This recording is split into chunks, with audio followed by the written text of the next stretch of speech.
Hello Sims friends and welcome to another Sims 4 speed build. Today we are recreating Cameron's Lounge from the original Sims game, which is now known as Sims 1. And Cameron's Lounge was a venue in Studio Town, which was part of the Sims Superstar. As you can see, I built the basic frame of the house, the floor plan, off camera only because I was doing it with my cell phone in front of me, counting tiles to try to get the floor plan as accurate as possible, and it just took a while and I didn't think would be very interesting to watch. So I did that before I started screen recording. But here you can see I'm setting up a little outdoor area, and I ended up going back and changing the facade of the building. In the original game, it looks like a black paneling, like a deep black paneling, and I tried something like that, but it just did not work in the Newcrest area that I was building. So I ended up going back and changing the outside of the building to kind of this off-white stucco color. Since it's originally in Studio Town, I imagine it's kind of like an LA restaurant or venue, an indoor-outdoor lounge, which is what I set it up as. And I just thought it made more sense to kind of give it a little bit of, not exactly a Southwestern feel, but what I see as a Southern California type build. And I've never been to Southern California, so I guess I'm just making up how I want it to look. But I hope that it makes sense what I'm trying to do here. I built it as a lounge, which is a base game venue type in The Sims 4, and it's using base game only, no CC, no mods, no packs, none of that. So if you only have the base game, it's already in the gallery there for you to download. And I have a little wedding venue outside and a pretty big dining area, so you could easily change this to be a restaurant. If you have dine out, you just have to add a couple things. You could change it to a bar, you could change it to a wedding venue, you could probably change it to a karaoke lounge pretty easily by putting a karaoke machine in the part where there's like a little piano and a microphone. So I think there's plenty that you could do with it to customize it in your own game. I just wanted to leave it base game only, so that meant setting it as a lounge. You can see here I'm kind of observing the other plants that are just off the lot in Newcrest, and then I'm putting those plants onto the lot, like from the catalog, to try and make this build blend in with the world.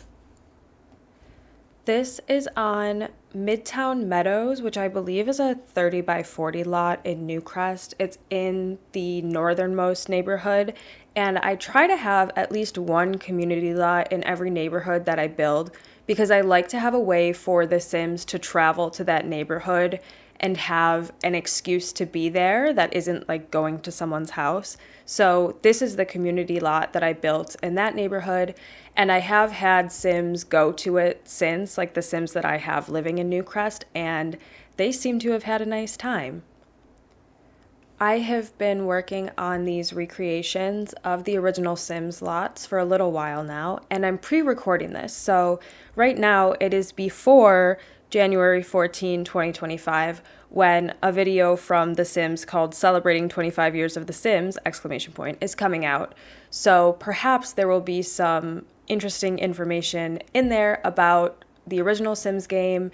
I think we're going to see a couple packs that harken back to the original Sims game, or at least The Sims 2, because there have been hints about packs that seem to line up with Bella Goth's style, both her clothing and furniture, decor style, and also Don Lothario.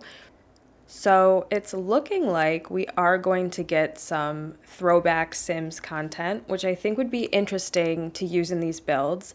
But I also like that so far I've been able to keep them base game only, although I am working on one right now that uses dine out. It is Corey's Place, which is a restaurant in the Sims Hot Date, which I was not allowed to have when I was a child. But now I have Love Struck, so I can live out all my wild dreams that way. But that is going to use the dine out pack because it just works best that way, feels best that way. But I'm having kind of a difficult time with that one. We'll see where it goes. I do not show every part of my build on camera as I'm doing it, only because some of it is just me scrolling through the debug catalog in a way that I think would be super boring to watch, and also because I don't think it makes sense to record myself building 3 bathrooms that look almost the exact same. I can do 1 bathroom and then basically replicate that, and you get the idea. I also do a lot of landscaping on this lot at the end in that little space that's around this dining area you can see right here. And I don't record all of that simply because that wasn't part of the original Cameron's Lounge. I'm trying to be faithful to the original, but I understand there is a bigger lot size here that needs to be fleshed out. So I put in some of those green, they almost look like mini golf holes, but that's not what they are. They're from Oasis Springs. They're in the debug catalog. I fill up some of the space with those, some debug palm trees, things like that to dress it up a little bit, but it's not dead space, it's just landscape space. So when you're looking at the photos at the end and thinking, where was this in the video? I didn't put it in the video because it just took a really long time scrolling through debug to find all those items. But here you see me doing a little space for a wedding. You could have a wedding and go to the bar, have a bite to eat, right next to the outdoor dining area. And the inside is pretty straightforward. There's an indoor lounge, there's a little spot with a piano and a microphone where Sims could entertain each other. There are bathrooms, of course, and there's an indoor dining area.